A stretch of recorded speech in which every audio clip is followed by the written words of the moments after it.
Need a repair? We offer a free diagnostic. We pick up and deliver right to your door, no calls, no hassle. We send you an estimate before fixing anything, and only proceed if you approve it. Convenient, transparent, and professional. Link in bio/description. Today, we'll be diving into the process of replacing the motor in your Dyson V10 vacuum cleaner. This task requires some specific tools and a bit of patience, but I'll guide you through every step. Let's get started. First, gather your tools. You will need a T15 Torx screwdriver, a flathead screwdriver, and a pair of pliers.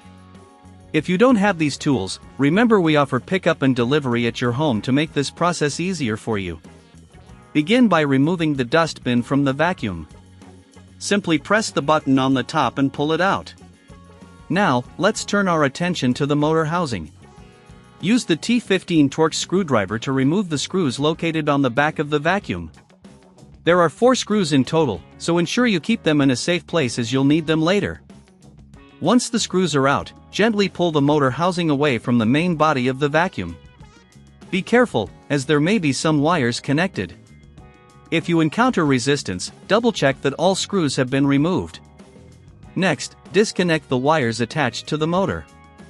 Use the flathead screwdriver to carefully pry off any clips holding the wires in place.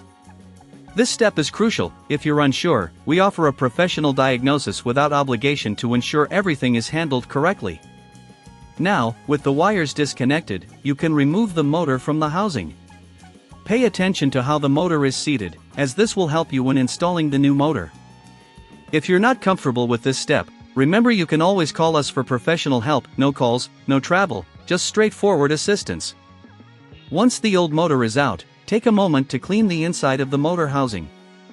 Use a soft cloth to remove any dust or debris. This cleaning step is essential for the performance of your new motor.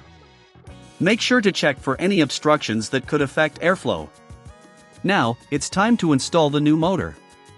Place it into the housing, ensuring it sits securely in place. Reconnect the wires in the same order you removed them, making sure they are firmly attached. If you need an estimate before proceeding with repairs, we provide a quote before repair, so you know exactly what to expect. After reconnecting the wires, carefully push the motor housing back onto the main body of the vacuum. Align the housing properly and replace the screws you removed earlier. Tighten them securely, but be careful not to over-tighten, as this could damage the plastic. Finally, reattach the dustbin by sliding it back into place. Give your vacuum a quick test to ensure everything is functioning correctly. If you notice any issues, it might be best to reach out to us for assistance. And that's it. You've successfully replaced the motor in your Dyson V10. If you found this video helpful, consider subscribing for more DIY tutorials. Remember, we're here to help with professional services if you need them. Need a repair? We offer a free diagnostic. We pick up and deliver right to your door, no calls, no hassle. We send you an estimate before fixing anything, and only proceed if you approve it. Convenient, transparent, and professional. Link in bio/description.